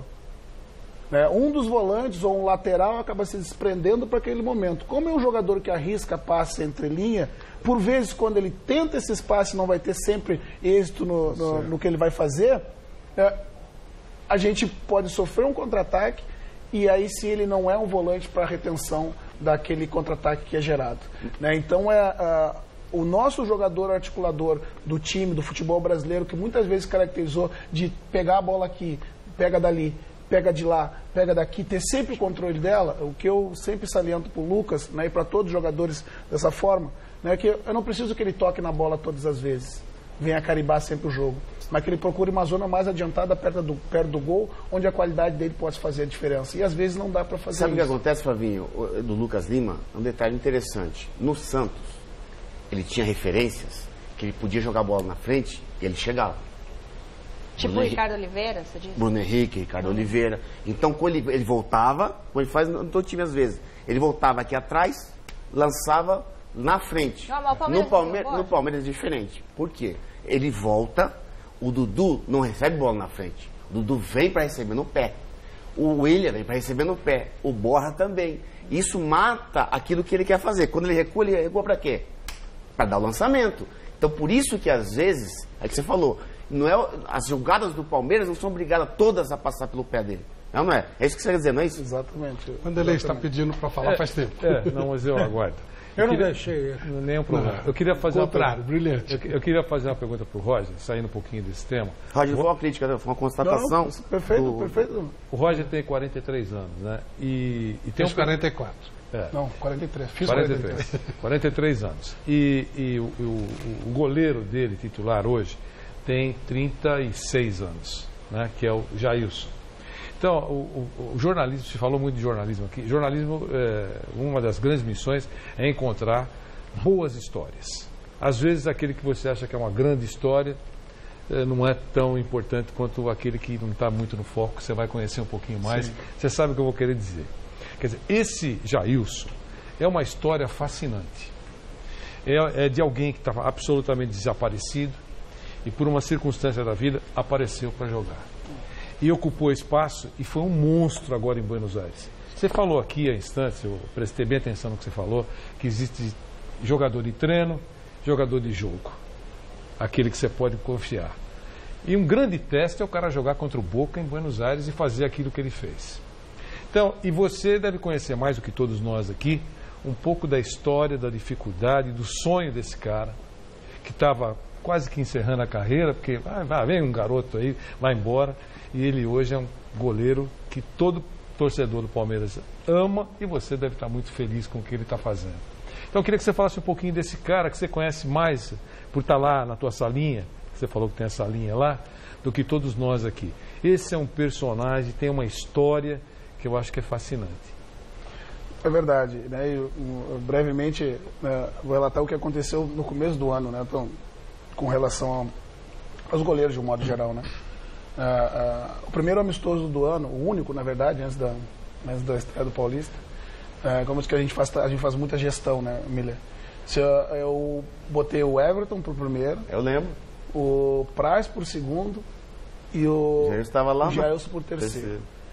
E a gente, né, Gilson, faz para ver o outro dia, né? Claro. Como é que vai ser outro dia, né, ter sido preterido? Naquele primeiro teste que não indicava nada, né? Dava uma amostragem, mas não indicava nada. Mas você tinha que partir de um princípio. Partir de um princípio. Até para ver como é que é a conduta, né, do profissional. Né? E no outro dia, tanto o Praz quanto o Jailson, cara, com uma conduta perfeita, né, eu disse, olha, isso me dá um indicativo de quaisquer que seja o goleiro escolhido, eu vou ter 3 caras que vão, brigar pelo outro e competir saudavelmente no ambiente. É importante. Né? Isso é muito importante. Né? E os 12 dias de treinamento me deram a certeza, né, de que o Jailson, né, também pela sua história e pelos momentos que foi titular e correspondeu muito bem, que ele iria, né, suportar esse peso. Pelas dificuldades vividas. Tudo entra no pacote. Né? Tudo acaba dando no pacote. E agora na Bombonera ele fez um jogo excepcional. Né? E eu perguntei para ele depois do jogo, ele foi um dos que a gente preservou porque estava de fato bem desgastado, não havia se recuperado ainda. Eu disse, Jailson, tá cansado? Não recuperou? Disse, professor, eu só joguei no Zense. Né? Agora jogar no Palmeiras, na Bombonera e vencer, o emocional pesa. Tá de parabéns a ele, né? Porque é um vencedor, né? Mas quando foi o dia que você teve convicção, o Jailson é meu titular? Eu comuniquei a eles 3 dias antes. 3 dias antes da estreia. 3 dias antes da estreia. E falou com os outros 2 também? Sem dúvida. E foi uma decisão bastante conjunta, né? Principalmente com o Oscar, com o Danilo. Né? E que o Oscar, para minha decisão, me municiou, disse, Roger, tu tem 3 goleiros de um mesmo nível, né, que estão todos 3 bem treinados, né, e que têm características diferentes. Certo? E essa é a minha contribuição, né, para te poder decidir da melhor forma possível. O Gilson tem que sair, o Chico, uma pergunta, depois fazer mais uma, a Michele mais uma, para liberarmos o Roger e depois ficar mais um pouco em cima do Gilson. Exatamente. Meu querido Roger, você sabe que eu te disse antes no começo do programa que o Corinthians sempre quis você de lateral esquerdo. E foi por uma infeliz coincidência, você não foi parar na lateral esquerda do Corinthians na época do Oswaldo de Oliveira, né? Em 99. Talvez você tinha sido campeão mundial pelo Corinthians naquela época lá. Mas isso por causa do Vladimir, que era o marcador, o Vladimir parou de jogar, e cadê o lateral que marcava? Né? Não tinha, e você marcava muito bem, sempre marcava bem. Mas o que eu quero perguntar para você é o seguinte: qual a influência que vai ter esse campeonato que o Corinthians venceu do Palmeiras, que está aí subjúdice, que o Palmeiras está fazendo, a diretoria do Palmeiras está fazendo uma onda em cima. No próximo clássico, que daqui 2 domingos você vai ter na Arena Corinthians contra o Corinthians. Qual é a influência dessa conquista corintiana nesse próximo clássico? Você que está vindo no embalo bom, ganhou do Boca, empatou com a Chapecoense, nós vimos aí que podia ter vencido, porque o gol do Antônio Carlos foi regular. Então, como é que você está preparando o espírito para esse jogo contra o Corinthians? É de revanchismo? Os caras estão magoados ainda por causa de tudo que aconteceu? Como é que está a sua cabeça e o elenco do Palmeiras a esse respeito?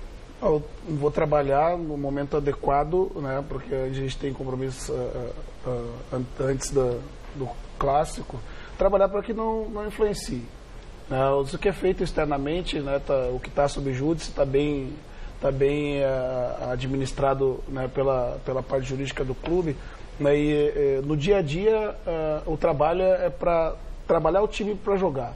Né, eu não permito e trabalho para que não sofra influência da parte externa, ou seja, da parte interna, ou essa parte que não nos diz respeito,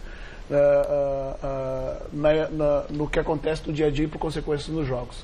A gente tem que esquecer o que já passou, né, outro campeonato, né, vai ser um outro contexto, né, e o que interessa é o que a gente vai fazer no campo. Fora, como eu disse, a gente está bem amparado. Só lembrando que a última vez que você esteve na Itaquera jogando, você venceu. Sim. Michele, a última pergunta para o Roger. Puxa vida, é muita pergunta que a gente tem para fazer. Tem que escolher uma. Bom, seguinte, Roger Machado. Quando você estava, o pessoal pergunta aqui, você teve uma história super vitoriosa como jogador no Grêmio e ganhou diversos títulos, enfim. E você sente que a sua história com o Grêmio não acabou, que você ainda vai voltar para lá e vai ser um treinador vencedor? Porque eu tenho essa sensibilidade, sabe que mulher é meio bruxa, né? Eu sinto isso. E talvez a Camille também sinta isso. E eu queria que você contasse aqui para o Flávio Prado, que ele sempre gosta de umas histórias também. Teve algum momento na sua vida que você achou que tudo estava meio que dando errado? Por exemplo, quando você estava sentado no metrô no Japão, que você tinha acabado seu contrato, tinham te mandado embora, você chorou junto com a tua esposa, os dois chorando, sentados no metrô, e ela grávida de 7 meses, vocês tendo que voltar para o Brasil. Você desempregado, eu quero que você fale sobre isso. Nesse momento você fala assim, caramba, e agora? E minha vida? Minha mulher grávida, fui mandada embora. Então fala dessas duas coisas, Grêmio e esse momento aí. A primeira resposta, o futuro a Deus pertence, né? Eu quero me perpetuar aqui no Palmeiras por bastante tempo, vencendo muito. Mas você acha? O que vai acontecer lá na frente a gente não sabe, né? Agora, o outro episódio, né, foi... o Leão foi meu treinador no Japão. Ele ficou pouco tempo e quando ele saiu, botaram um treinador tcheco para trabalhar. Isso mesmo. E naquele momento eu estava bem no time, eu era o capitão várias vezes do time. E a minha mulher, com 6 para 7 meses de gravidez, nós tínhamos escolhido ter o filho lá, eu tinha mais 2 anos de contrato no time japonês. E o treinador tcheco, do dia para a noite, quando eu estou chegando no clube, o portão está fechado para mim.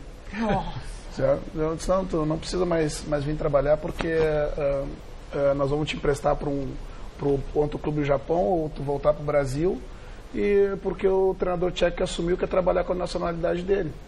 Eu disse, ok. Daí à noite a gente ia consulta com o médico. E na consulta com o médico, quando a gente saiu, a minha esposa saiu chorando também, e porque o médico, não sei porquê, ele disse que não ia mais acompanhar a minha esposa. Nossa! Então convergiu tudo junto. 15 dias depois eu estava voltando para o Brasil, né, com ela viajando no limite da gravidez. É, porque não pode. Porque coisa não e pode. de econômica, né? Que você tinha perdido o emprego, né? Naquele momento a rescisão deu para pagar uma... Ainda bem, né? Imagina que já for pra cá, né? Daí quando eu voltei pro Brasil, sim, eu me questionei, eu estava com 30 e eu disse, quem sabe, né, tá na hora de parar, né? Com 30, fiz o vestibular para educação física já lá atrás, né? Passei, mas em seguida acertei com o Fluminense e tranquei. Mas foi um momento bem... Hoje a gente olha para trás e a gente dá risada, mas na época... Foi difícil, né? Qual é a influência do Filipão na sua vida profissional? Eu tenho a imagem do Filipão recebeu uma opinião do Zeca, que foi o lateral esquerdo do Palmeiras, né, dizendo que não precisava contratar um lateral porque tinha um neguinho de canela fina lá na base que podia ajudar. E ele me subiu e eu estou entrando no campo para treinar, ele com aquele vozeirão dele, tu que é o Roger, eu disse, sim senhor, então vamos trabalhar, meu filho. Ele me forjou da forma que eu joguei, né, porque naquele time do Filipão eu era um terceiro zagueiro quase, né, o Arce era mais lateral, eu passava só uma jogada de tempo, né, depois me levou para uma Copa América, aprendi muito com ele, né, ele foi a base de tudo, né, me ensinou muito, me deu muita dura quando recém começando a jogar, por vezes a gente quer dar uma saidinha mais na noite, né, alguns puxões de orelha eu tomei dele e hoje eu transfiro isso também para, né, eu fico de olho nos meus mais novos. Como eu disse, a família escolar tem uma razão, ele é um grande treinador e ele se preocupa com todo o contexto. Olha, o Gilson vai ficar mais um pouquinho com a gente, sei que a gente falou que... Mas é que nós temos 2 estrelas no programa e aí a gente é obrigado a dividir, né? Então, Roger, muito obrigado por atender o nosso convite. Quase toda hora eu falo com o Roger por WhatsApp, mas é a primeira vez que a gente está se encontrando, então é uma coisa muito curiosa. É um amigo, o Rui Costa, que também era lá do Grêmio, agora do Chapecoense. A gente fala toda hora e só está se conhecendo agora, que é muito legal. Prazer enorme ser seu amigo. E a gente não é só aquele amigo de um segue o outro, não. A gente tem muita coisa em comum, pensa muita coisa igual. Obrigado por atender nosso convite. Obrigado, Flávio. Obrigado a todos. Vamos almoçar para a gente falar. Vamos almoço comigo. Me perdoe eu pago o almoço. Eu pago o almoço. Esse debate é saudável. Eu quero aprender isso aí. Eu quero aprender isso junto com vocês.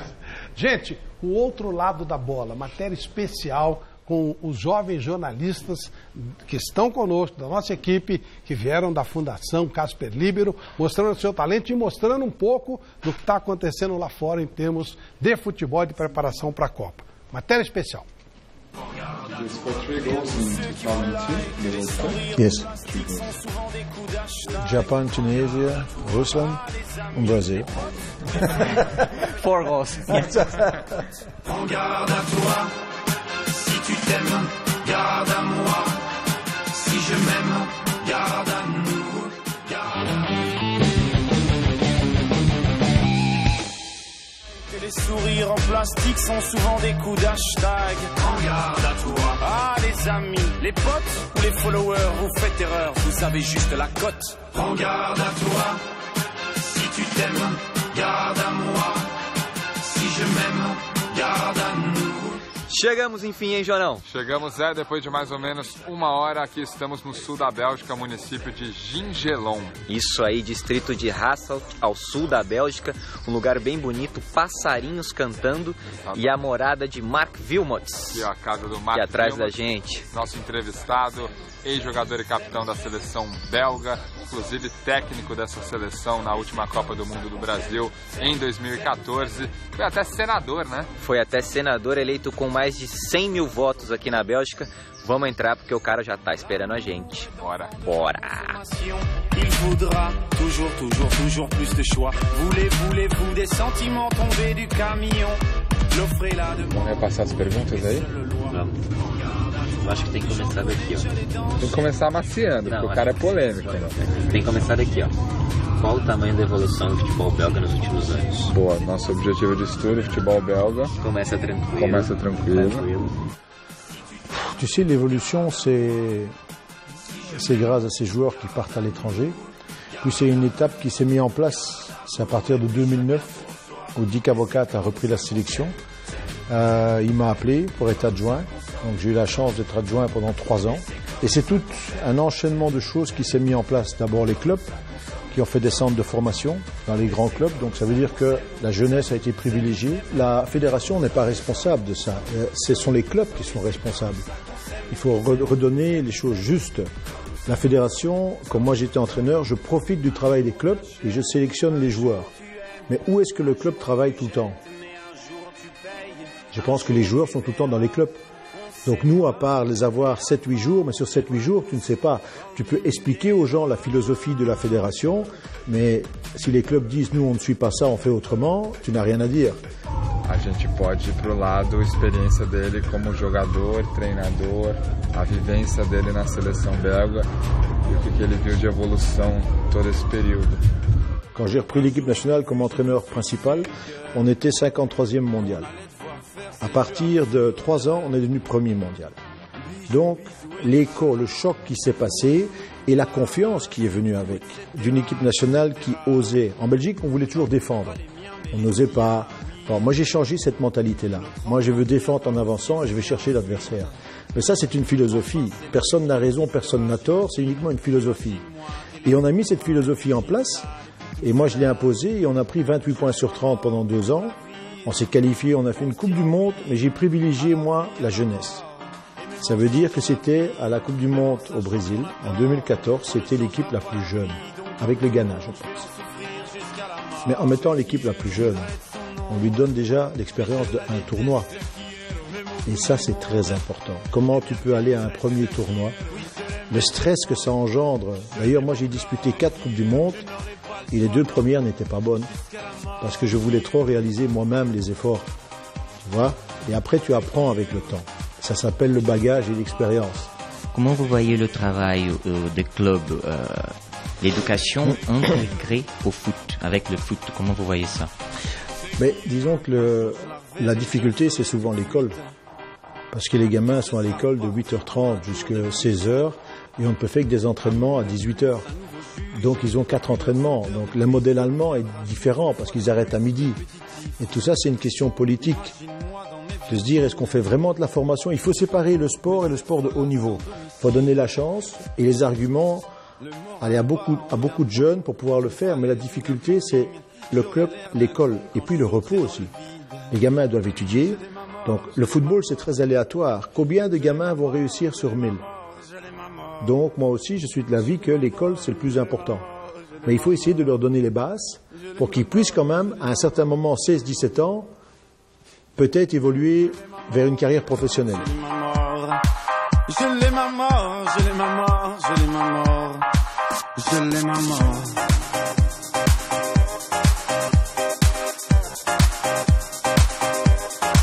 Je l'ai ma mort.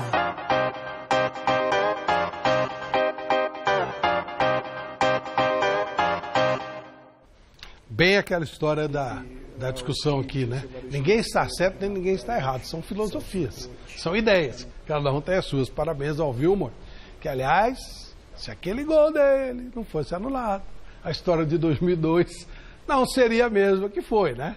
Poderia até o Brasil virar e ganhar de 4-1, mas que fizeram 1-0 e foi um... Roubaram! Meu caro Gilson Kleina, falou-se agora há pouco, o Vanderlei usou um termo, eu vou usar de outro jeito, quando ele fala assim, você olha para o banco e não chora, falou para o Roger. E eu pergunto a você, ainda se chora a tragédia do time da Chapecoense, ou esse assunto, claro que nunca será esquecido, mas hoje o time já superou e já vive um outro momento? Não, Flávio, ainda é muito vivo isso dentro de Chapecó, claro, dentro do clube também não tem como, até porque essa semana também teve um encontro lá das famílias, né, junto com o presidente, junto com a diretoria da Chapecoense, que cuida de tudo isso. Saiu o laudo, né, essa semana, né, e isso aflorou muito dentro de Chapecó, porque e ali começou a mostrar muita situação, né. Você vê que 40 minutos antes, aquela cabine já estava apitando um monte de coisa, o combustível já estava zerando muito antes do que nós imaginávamos. Imagina o desespero que foi. E assim, né, a Chapecoense ainda vive um momento de reconstrução, Flávio. Até você citou o Rui que está conosco aqui, né, o Rui junto com a diretoria. Eles começaram essa reconstrução no passado, porque esse grupo ele foi criado na adversidade, né? Tanto é que quando o Rui Costa chega, o Maringá chega, não tem ninguém no vestiário, porque todo mundo foi embora. Do zero, né? Do zero, Miller.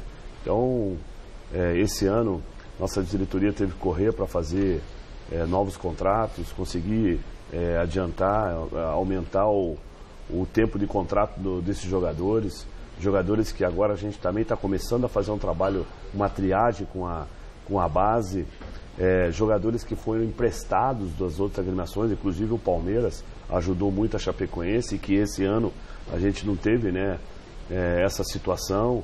Então, claro, ela está vivendo agora o clube normal, mas isso é muito presente ainda, né? É uma tragédia muito recente. E um time que consegue se classificar para a Libertadores, impressionante. Parabéns, viu? Estou dando sinal aqui pro Rui Costa, porque sensacional. Olha, Flávio, o Corinthians... Flávio, só uma coisinha. O goleiro...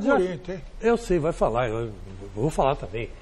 O goleiro da Chapecoense, o... Jandrei. Ele é irmão daquele cara que faz o Trivago. Você já viu aquele anúncio da Trivago? Ele é irmão do cara da Trivago. Se não é, ou o pai dele ou o pai do cara andou por lá pro Chapecó. Porque, vou te falar uma coisa, o Corinthians perdeu, mas não deixou de fazer aquilo que faz melhor. Vamos ver. Corinthians e Atlético Mineiro se enfrentaram no Independência e o Galo começou assustando na cobrança de falta de Otero. O goleiro Cássio salvou o timão da pressão dos donos da casa. No fim do primeiro tempo, Roger Guedes pegou o rebote na pequena área e estufou as redes. Mas o árbitro da partida voltou atrás e anulou o gol por causa de um toque de mão de Ricardo Oliveira no lance. No segundo tempo, o Corinthians tentou levar perigo, mas sem sucesso. Cássio continuou fazendo grandes defesas para o timão. Mas já aos 41 não teve jeito. Roger Guedes aproveitou o cruzamento da direita e marcou o gol da vitória do Galo sobre o Corinthians, 1-0.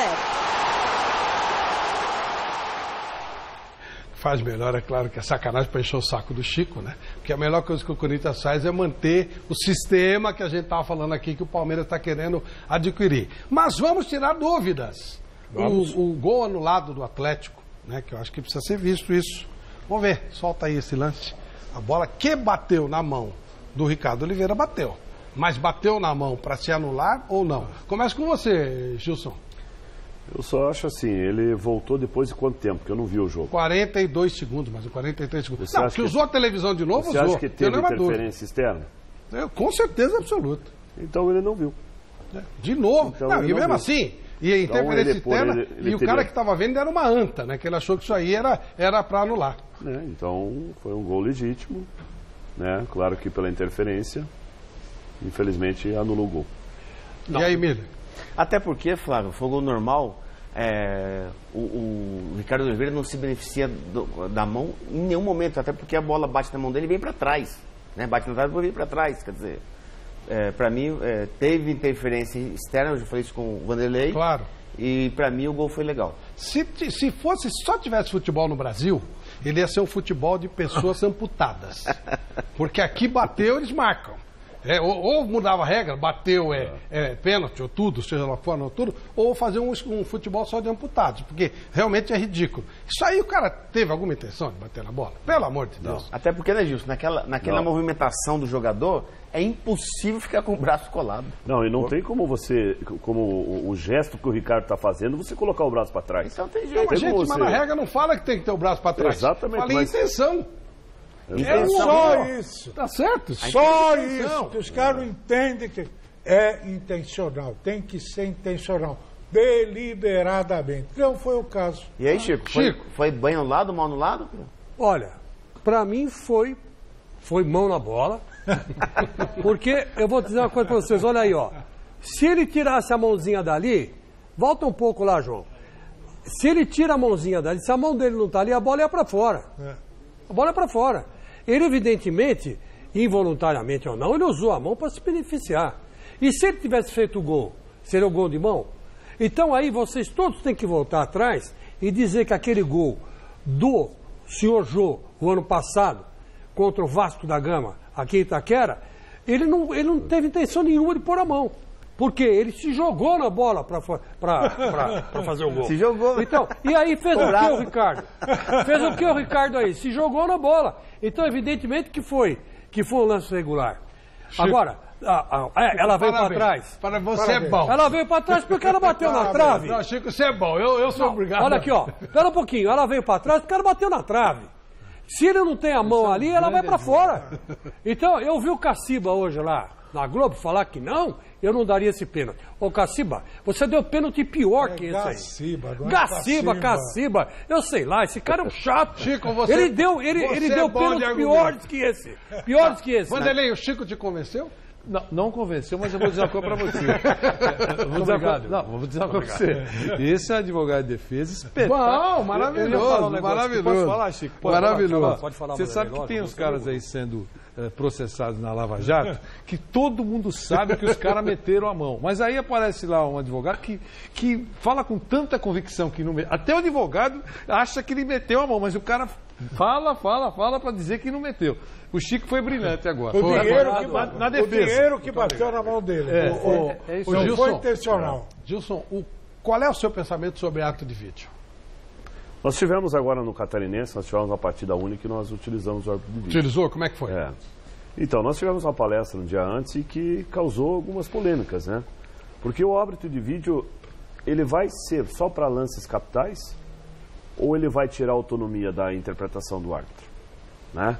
Então a gente colocou uma situação assim, 48 do segundo tempo, pênalti nossa área aqui, não foi dado. Aí a bola prossegue, tem um ataque, gol do time. Aí tem um árbitro de vídeo, não, anula o gol, dá o pênalti. Então nós vamos ter que começar a ter, é muito complicado. A gente vai ter que começar a ter esse tipo de avaliação. Outra, nós não podemos pedir o desafio, não é o árbitro. Não é o treinador. Não. É o árbitro que vai pedir o árbitro de vídeo. Eu acho que a gente tem que ter muito mais, tem que influenciar mais. Exatamente. Ô, Gilson. Porque senão vai ser assim, vai ter uma pessoa só olhando a mão. Gilson, vai ser usado na Copa do Mundo. Vai. E algumas regras foram estabelecidas pela FIFA. Exato. Fica muito claro, primeiro, ninguém vai pedir nada para o árbitro. Só vai utilizar o árbitro de vídeo quando o árbitro ficar em dúvida. Então, só ele que vai pedir. Você pode... Mas o árbitro de vídeo pode falar também. Não, o árbitro de vídeo... Vou explicar. O árbitro de vídeo pode falar e ele pode não dar a mínima. Sim, logo ele tem autonomia. Então, quem manda é o árbitro. Continua mandando. Continua mandando o árbitro. Então, eu sei, mas eu estou dizendo que vamos dizer que o Gilson... Essa era uma dúvida, é verdade. O Gilson faça um escândalo lá. Mas, Vanderlei, a dúvida que o Gilson tem, que eu tenho também, é o seguinte. Até sem o árbitro de vídeo, esses coiós ficam voltando as coisas atrás porque alguém bateu, como tem acontecido constantemente, como aconteceu nesse lance, como aconteceu na final do Campeonato Paulista. Eles mudam sem ter o árbitro de vídeo. Imagina se tiver. Ele é orientado a isso. Então, só para fechar, Chico, é orientado a isso. Ele fala para o árbitro. O árbitro pode ignorar o que o cara está falando atrás do gol. O quarto árbitro. A soberania do árbitro continua. Não, nós só estamos falando da prática. Ele só pode, se ele tiver dúvida, se ele falar assim, bom, eu marquei, mas eu tenho um traço de dúvida, e ele está falando que não foi, vou consultar o vídeo. Claro. Se ele não achar que não tem, pode falar o que quiser no ouvido dele, segue o jogo, o problema e fica lá o monitor parado. O problema é que não recomeça o jogo. Vamos deixar bem claro o seguinte, nesse gol aí, que foi anulado do Atlético, quem anulou o gol foi o espantador de... Eu acho que foi a televisão. Não foi televisão, não. Ele está do outro lado. Ele viu, ele chamou a atenção do árbitro, ele chamou o árbitro. O vigia. E cancelou. O vigia cancelou esse gol. Foi o vigia que cancelou. O árbitro, ele não teve influência externa. E outra coisa, o gol do Roger Guedes, que eu gostaria que passasse... Vamos ver lá, põe o gol do Roger Guedes. O gol do Roger Guedes aconteceu o seguinte, primeiro que o Patrick cruza depois que a bola saiu. Segundo, que o Roger Guedes só faz o gol porque ele empurra o Mantuan. E o Mantuan é que faz o gol contra de cabeça. Então vamos ver se isso deu para ver, né? Agora não sei que imagem que nós temos aí. Mas foi um gol irregularíssimo. A bola saiu. Ainda tem aquela coisa do time pequeno ter mais dificuldade? A gente não quer pensar assim, né? Mas eu entendo que na atmosfera, no clima do jogo ali, numa situação, a coisa pode rolar. Eu acho só assim, ó, olhando agora esse lance aí que o Chico está falando, eu acho que conta muito a reação do Cássio. O Cássio não participa do bolo, ele corre para a arbitragem. Né? Não, esse lance no primeiro lance. Esse é o segundo. Vamos ver se tem detalhe. Mas porque tem dúvida nesse gol aqui? Não tenho dúvida não. A bola, o Patrick cruza, depois que a bola sai. A bola saiu? A bola saiu. Ele cruzou com a bola saiu. Então. A hora que a bola entrou para dentro de campo, o que aconteceu? O Roger Guedes entrou. Eu acho que a imagem que nós temos não vai funcionar. Não vai funcionar. Ele passa pela bola. E quem faz o gol é o Mantuan de cabeça. Se o Mantuan não está ali com o Roger, a bola passa pelo então Roger. Ficou 1-0 com o gol que a televisão anulou e esse aí anula pronto. Então, você vê como que... Não, mas a bola saiu na linha de fundo ou saiu no arco? Na curva? Eu acho que ela saiu na linha de fundo e na curva. Ele pegou por fora. Gilson, pra gente liberar, o Gilson veio sem jantar, que é uma coisa muito legal. Você é a pergunta... Tem pergunta do telespectador. Então vai, manda bala. Vamos soltar, João Batista, pergunta do nosso telespectador pro técnico Gilson Kleina aqui. E onde que tá a coragem do juiz? Olha, a pergunta do Luiz Henrique Maia de Itaquera, grande zona leste de São Paulo. Gilson Kleina, boa noite e parabéns pelo excelente resultado fora de casa contra o forte time do Palmeiras. Depois desse resultado, desempenho do time, até onde você acha que a Chapecoense pode chegar dentro desse campeonato brasileiro de 2018? Como é que é o nome do torcedor? É o Luiz. Luiz. Abraço, Luiz. Obrigado. Então, desde que nós chegamos em outubro do ano passado, você sabe, Flávio, eu até ia falar pro Luiz, que a Chapecoense ela foi campeã no segundo turno no ano passado. Nós ganhamos o troféu João Saldanha. Isso é uma coisa que a gente precisa falar, que o Corinthians foi campeão brasileiro. Mas quando nós pegamos ali de outubro, nós ficamos 10 jogos invictos. Aliás, a Chapecoense ficou no nosso comando aí praticamente 5 meses sem perder. Nós fizemos um trabalho assim muito bacana, tanto é que nós saímos de uma projeção que nós estávamos praticamente na zona de rebaixamento, quando nós assumimos contra o Atlético Mineiro quarta-feira, que nós vamos jogar lá, que é uma coincidência, e nós levamos a Libertadores. Fomos 8º colocado. Você não sai aquele gol do Flamengo e de repente nós entramos direto na fase de grupos, né, que foi o jogo da vitória lá. É claro que nós queremos ambicionar ficar entre os 10. Não resta a menor dúvida. Mas a gente precisa entender assim, ó. Eu acho que todos os clubes, eles querem primeiro fazer os 45 pontos. Claro. Porque os 45 pontos é que vai te dar consequência de você atingir uma Sul-Americana, uma Libertadores, te dar uma situação melhor. Eu acho que a gente tem que correr o mais rápido possível para tentar fazer esses 45 pontos. Né? A gente sabe que o Campeonato Brasileiro é um campeonato equilibradíssimo, né? Eu até saí de lá, nem sei quando terminou o Cruzeiro e o Internacional, até pra gente ver o nosso posicionamento aqui. Estava 0-0, eu não sei como é que 0-0. 0-0, para ficar isso. Mas é claro que a gente quer fazer uma pontuação no recesso para a Copa, que nós possamos estar numa situação que a gente precisa ajustar algumas coisas, né? Uma das coisas é contratar alguns jogadores que nós estamos numa carência no setor, a gente melhorar uma situação física, que nossa pré-temporada ela foi muito pouca, e essa foi restrita, e esses treinamentos aí nos dificultou. A gente pagou um preço muito caro no mês de março e abril, que são as lesões que foram inerentes, porque a equipe da Chapecoense ela tem que ter um DNA, ela tem que ser competitiva. Então a gente vai enfrentar grandes elencos como a gente enfrentou hoje, né? Uma equipe muito qualificada, que é a equipe do Roger, do Palmeiras. Então a gente sabe que isso vai enfrentar mais. Eu entendo que hoje futebol é ponto de vista. O Grêmio, para mim, hoje pratica o melhor futebol. Hoje. Certeza. E você vê, né? O Helena, que é o defensor dos meias, eu quero até queria defender um pouquinho o Roger. A origem do Lucas Lima, ele é o segundo volante do Independente Limeira, onde ele começou. Então ele já tem essa situação de buscar. A gente não tem mais os de cá, os Zenon. Você pegou o Olivério Bassani da Ferroviária da Araraquara? Sim, não? Claro que Era sim. jogador de verdade? Bassani. Todo jogador que você ia jogar no interior tinha um 10 diferenciado. Aí entra a avaliação do Helena. Sim, exatamente. Mas agora eu te pergunto, cadê esse número 10? Acabou, a gente não forma mais. É isso que o Roger falou. A gente eu acho que a gente não escala mais. A gente descuidou da nossa essência. Eu acho que é isso que era o debate. Gilson, muito obrigado, viu? Eu que agradeço. Obrigado pela sua consideração com a gente. Nem jantou para vir aqui. Uma honra te receber sempre.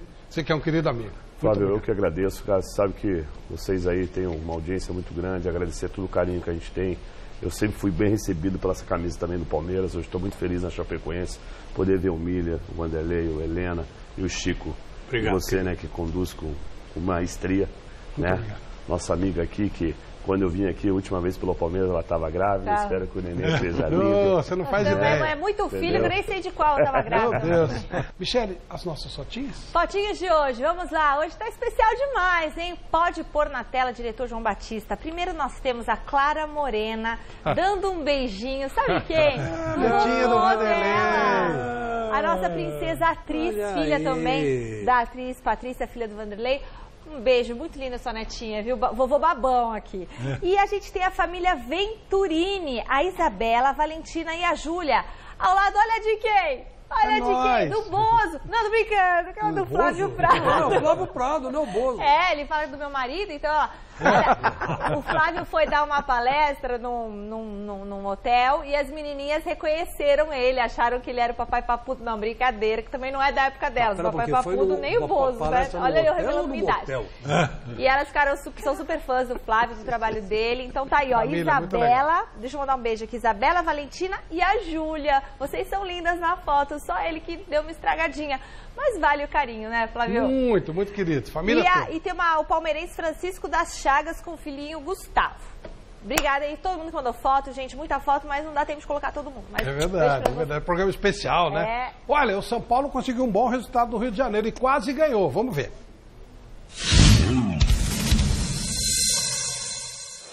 Aos 22 minutos do primeiro tempo, Éder Militão aproveitou o bate-rebate na área e abriu o marcador para o São Paulo diante do Fluminense.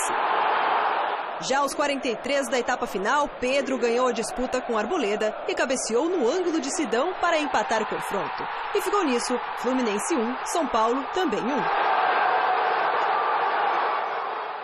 E aí, Meleiro, São Paulo melhorou? Meu tricolor melhorou sim, Flávio.